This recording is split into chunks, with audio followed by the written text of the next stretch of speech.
Thanks for joining us. I'm Paula Ebben with a WBZ News update. Top stories today. 2 people were hurt when a truck plunged right off of a bridge in Plymouth. This is video from the scene, and as you can see, the truck landed on its side in the water. This happened on the Warren Avenue Bridge. We don't know the extent of the victim's injuries or what led to the crash.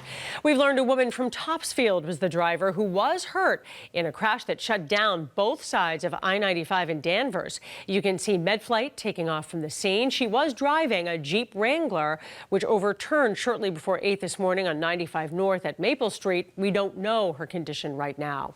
A Starbucks employee accused of spitting into the coffee cup of a Norfolk police officer is facing criminal charges. This is a story you'll see only on WBZ.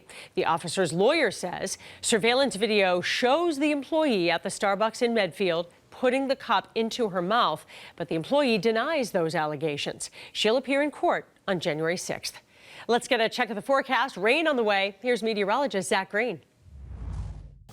Not all that bad to come along with Tuesday afternoon. What started off with mild air and an overcast scene has kind of carried us into the early afternoon at this point, but the end of the day will turn us back into a period of rain. So yes, it's the next big thing. It's kind of knocking on our doorstep, the shower sliding out towards New York State as of now. It is an all-day event for tomorrow, though, so not as much of an impact this evening as what we will have for tomorrow morning. So we should all be prepared and at least break out the umbrella and the raincoat as we go through early Wednesday. We're anywhere from about a half to maybe 3/4 of an inch. There may be some indications of locally higher values, as you see 0.8 over in the gauge in Lawrence and 0.9 over in Manchester, but it is a little bit of a prolonged event. It's not going to be a short window. Typically, we get a cold front, as you see lined up to our west, just kind of sweep on through the region and exit stage right, head back out towards the ocean and leave us on the dry path. But what happens this time is it's actually locked into some moisture off to our south, and it almost stalls out of our way, which is going to keep all of the northeast and the rain chances from tomorrow, or rather from tonight through the day tomorrow,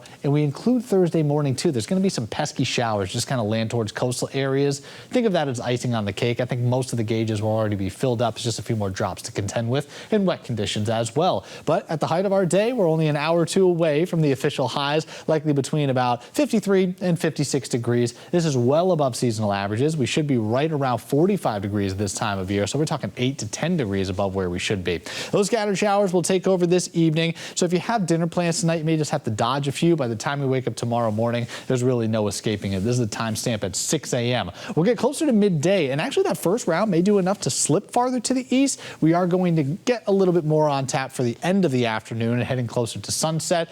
But again, I think it's going to be less and less intense as we move through the end of the day, and then we'll just have a few spotty conditions as we wake up on Thursday morning. So even though there's a zero kind of glaring at us, I think that's a better chance for the afternoon with partly to mostly sunny skies. And enjoy that while you can, because we're going to bring in yet another round for Friday into Saturday.